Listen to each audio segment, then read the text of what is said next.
ano po ba dapat ang sisihin natin doon sa mga negosyo natin na nag-fail? Doon sa mga negosyo natin na pinapamanage natin sa ating mga kaanak, sa ating magulang, or even sa ating asawa. Good afternoon and good evening sa lahat. So, ang sisihin lang po natin doon sa mga negosyo natin na hindi nag-succeed ay walang iba kundi yung sarili natin. Kasi hindi naman po yun mangyayari kung hindi natin inallowed, hindi tayo umoo, or hindi tayo pumayag na magbitaw tayo ng puhunan.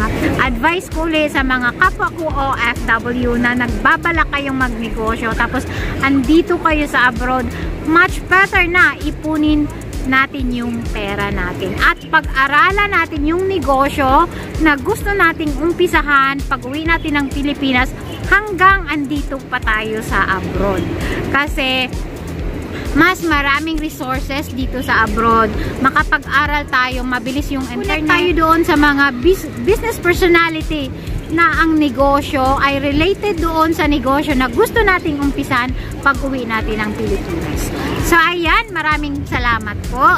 Bye-bye po.